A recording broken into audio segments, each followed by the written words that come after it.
Some numbers are so big they barely seem real. 94% is one of them. That's the drop in American agricultural exports. A collapse, not a dip. Imagine if 94% of your paycheck vanished overnight. For farmers, that's reality. This isn't just a downturn, it's a freefall threatening generations of hard work and a way of life. America's fields once fed the world. Now, the world is looking elsewhere. Exports were the backbone of our agricultural economy, keeping prices stable, funding equipment, and giving farmers hope. Now, that foundation has crumbled. Ships that once carried our grain are docking elsewhere. The silence on the farm is deafening. Tractors idle, grain elevators empty, families facing the loss of their homes. We tend to ignore problems until they're on our doorstep. This one's already inside. Most of us are disconnected from where our food comes from, blind to a crisis unfolding in plain sight. This 94% collapse is a quiet catastrophe, happening in small towns most people never see. It's about more than economics. It's about our national identity. Do we still value the people who feed us? The answer to that question will shape the future of rural America and the country as a whole. The crisis is here, and it's not waiting for us to catch up. The question is, will we notice before it's too late? The story of American agriculture is at a crossroads, and the stakes couldn't be higher. Farming isn't just a job, it's a legacy, a family's history written in the land. When a farm is lost, it's more than a business gone. It's a home, a heritage, a piece of someone's soul. The numbers don't show the sleepless nights, the stress, or the heartbreak of selling off a grandfather's cattle just to pay taxes. In small towns across the Midwest, the story repeats. Families breaking chains that have lasted a century. The emotional toll is invisible, but crushing. When farmers struggle, the whole community feels it. Diners empty, hardware stores quiet, feed suppliers idle. These towns are ecosystems, and the farm is the sun. When it dims, everything withers. Main streets are boarded up, schools consolidate, and hope fades. This isn't about a lack of effort. These are the hardest working people you'll ever meet. They gamble on weather, markets, and pour everything into the soil. They've innovated, adapted, and produced abundance. But they're being crushed by forces beyond their control. They're fighting a global battle from their tractor seats, and right now they're losing. The human cost is a slow-motion tragedy. We're failing to see it and failing them. The loss isn't just rural, it's national. When a farm fails, a community falters, and the ripple effects reach us all. This is the true cost of empty silos.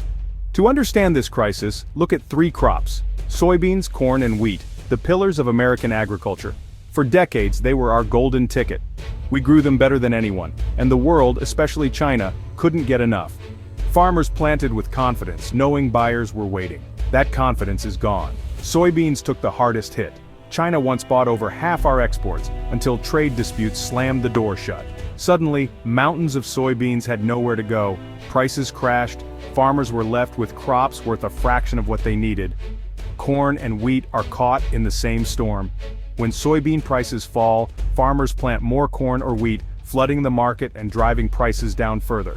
It's a vicious cycle. Meanwhile, other countries saw opportunity. Brazil, Argentina, Ukraine, and Russia stepped in, filling the void we left.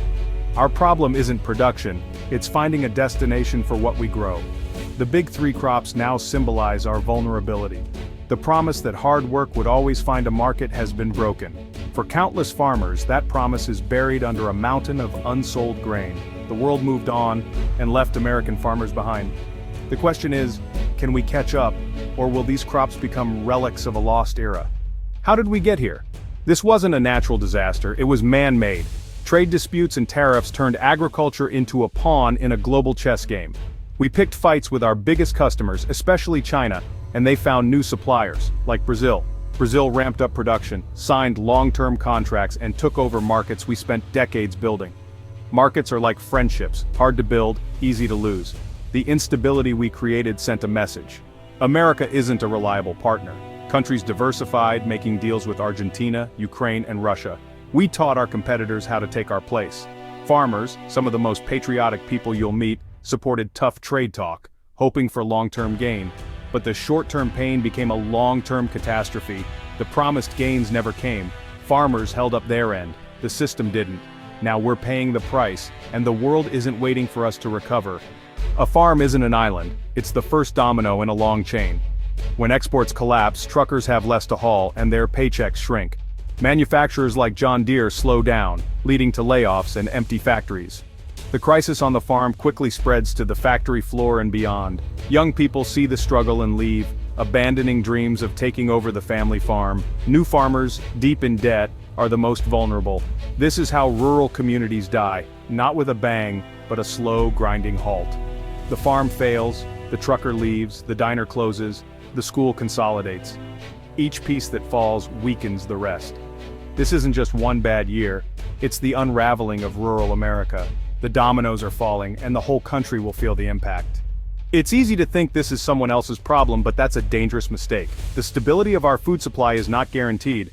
For generations we've enjoyed abundant, affordable food because of our farmers.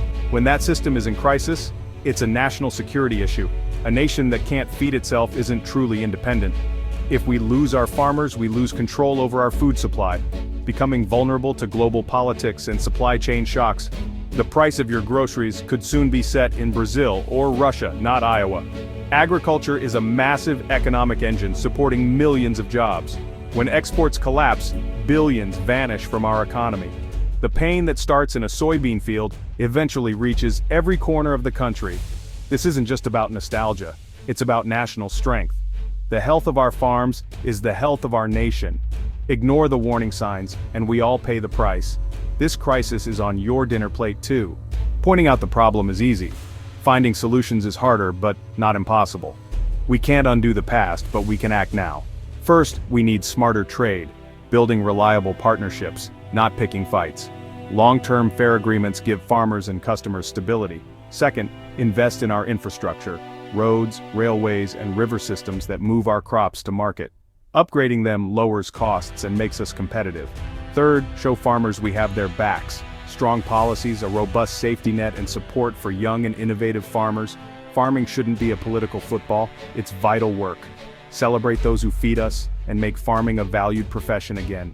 This is a call to action. Demand more from leaders, support organizations fighting for farmers, and recognize our fate is tied to theirs. Farmers are resilient, but they can't do it alone.